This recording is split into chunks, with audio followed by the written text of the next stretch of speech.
বিসমিল্লাহির রহমানির রহিম। বন্ধুগণ, আসসালামু আলাইকুম। আজকে আরেকটি নতুন ভিডিওতে আপনাদেরকে স্বাগতম।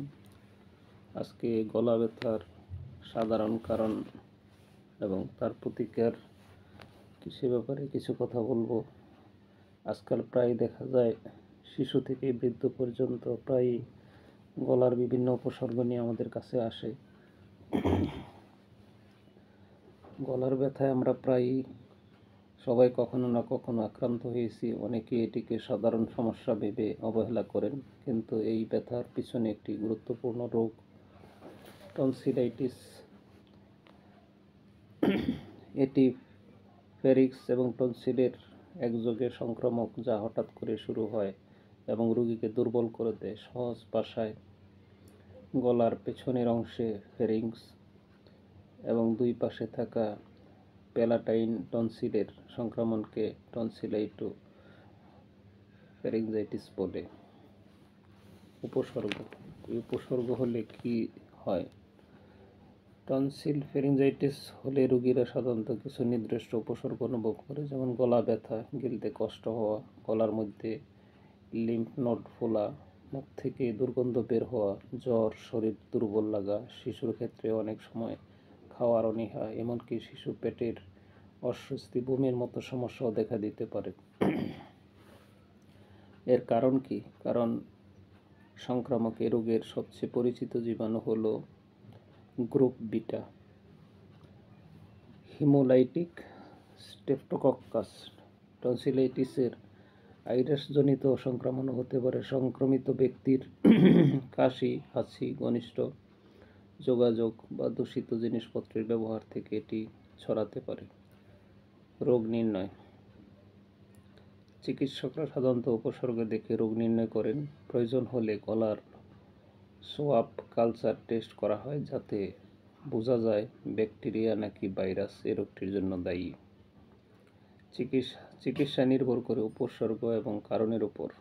ভাইরাসজনিত হলে একরকম, স্ট্রেপ্টোকক্কাস সংক্রমণে একরকম।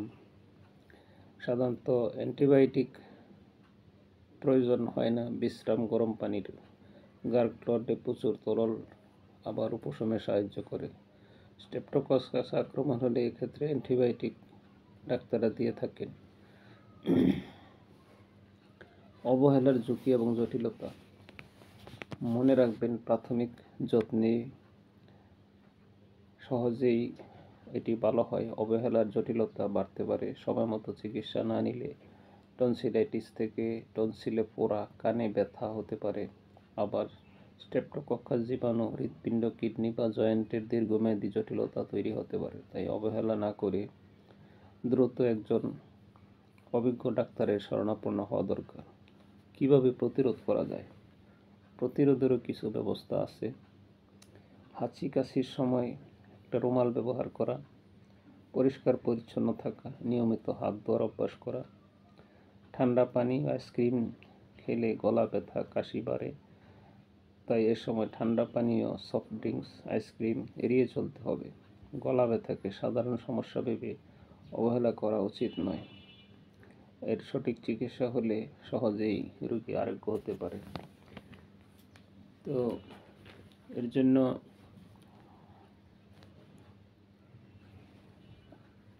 হোমিওপ্যাথিক কিছু ভালো মেডিসিন আছে। আমি দুই একটি ব্যাপারে আজকে আপনাদের দু একটি মেডিসিন সম্পর্কে পরামর্শ দেব। যদি রোগীর গায়ে জ্বর থাকে, শরীরে ব্যথা, টনসিলটি ফুলে গেছে, লাল বর্ণ হয়ে গেছে, তাহলে বেলেডোনা। যদি জ্বর হঠাৎ আসে, হঠাৎ যায়, উত্তাপ অত্যধিক বেশি হয়, আবার একটু কমে যায়, এইসব লক্ষণে আপনারা বেলেডোনা 30 বা 200 শক্তি 3 ঘন্টা অন্তর সেবন করলে সূক্ষ্ম মাত্রায় রোগীর জ্বর কমে যাবে এবং ব্যথা উপশম হবে।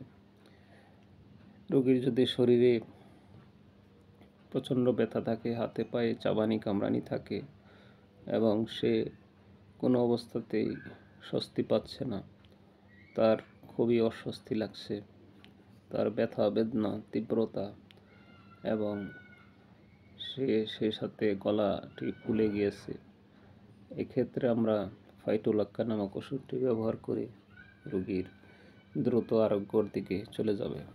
ফাইটোলাক্কা গলা প্রদাহের একটি বেস্ট মেডিসিন, কিন্তু এটি অভিজ্ঞ ডাক্তার বুঝবেন যে কিভাবে তাকে প্রয়োগ করতে হবে। এটিও 30 to 100 গ্লোবিলসের সাথে অথবা লিকুইড 3 ঘন্টা অন্তর সেবন করলে তার গলা ব্যথা, গলকোষ প্রদাহ তার দ্রুত আরোগ্য লাভ করবে। কিন্তু আমরা সচরাচর হোমিওপ্যাথি ওষুধ ব্যবহারে খুব অভ্যস্ত নেই। আমাদের দেশের লোকেরা সহজে অ্যালোপ্যাথি ওষুধ খাওয়ায় অভ্যস্ত। ব্যথানাশক ওষুধ প্যারাসিটামল, নাপা এবং অন্যান্য অ্যান্টিবায়োটিক রোগীকে প্রথমেই দিয়ে দেওয়া হয়। আর অধিকাংশ রোগী আমি দেখছি যে হাতুড়ি ডাক্তারের শরণাপন্ন হয়।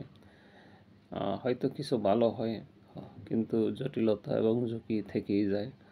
কারণ আমাদের দেশে সামাজিক অবস্থা খুবই দরিদ্র। যেখানে একজন ডাক্তার ফি নেয় 500-600 টাকা, সেখানে একজন রোগী 50 টাকা 100 টাকা খরচ করে সে গলার ব্যথা তার ভালো হয়ে যাচ্ছে বা কমে যাচ্ছে। সে কেন একজন ডাক্তারের কাছে 500-600 টাকা দিয়ে সেখানে ধর্ণা দিবে, আবার দীর্ঘ লাইনে বসে থাকতে হয়।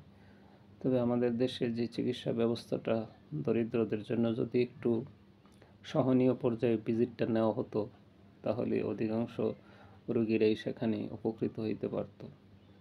কিন্তু আমরা হোমিওপ্যাথি চিকিৎসকরা রোগীকে অনেক সময় ফ্রি ওষুধ দিয়ে থাকি। আমি তো একবারে বলেই দিয়েছি যে অসহায় গরিব রোগীদের জন্য চিকিৎসা ফ্রি। সেটা যত কঠিন ব্যাধি হোক না কেন এবং যত দিনই লাগুক না কেন, তার যদি সঙ্গতি না থাকে আমি তাকে ফ্রি চিকিৎসা করব ইনশাআল্লাহ, যতদিন আল্লাহ আমাকে তৌফিক দেন। কারণ আমাদের দেশে অনেক দরিদ্র লোক, যাদের মাসিক আয়ে তাদের চলা কষ্ট হয়, সেক্ষেত্রে তারা এই দীর্ঘ চিকিৎসা বা ব্যয়বহুল চিকিৎসা গ্রহণ করতে তাদের জন্য খুবই কষ্টসাধ্য হয়ে যায়। তো আমি আশা করব যে আপনারা, আমার স্ক্রিনে দেওয়া নাম্বার থাকবে, টনসিলের জন্য হোমিওপ্যাথি এত দ্রুত কাজ করে, এত সুন্দর কাজ করে, যেখানে আজকে বিশেষজ্ঞ চিকিৎসাও এটা দ্রুত কেটে ফেলার জন্য উপদেশ দেন। মানুষের একটা শরীরে একটা গুরুত্বপূর্ণ একটা অঙ্গ আল্লাহ রাব্বুল আলামিন এটা কেন দিয়েছেন, এটা খাবারের সময় এটা রসক্ষরণ করে খাবার ডাইজেস্ট করতে সাহায্য করে। সেই জিনিসটা যদি আমি কেটে ফেলে দিই সামান্য অবহেলার জন্য, এবং ডাক্তারদের লোভের কারণে যে তারা করবে, একটা অনেক ইনকাম করবে, এই ব্যাপারে এই জিনিসটা না কেটে একটা বিকল্প সবারই চিন্তা করা দরকার। তো সবাই ভালো থাকেন।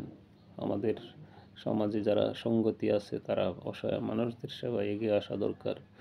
তাদেরকে একটা সময় ফ্রি চিকিৎসা দেওয়া দরকার।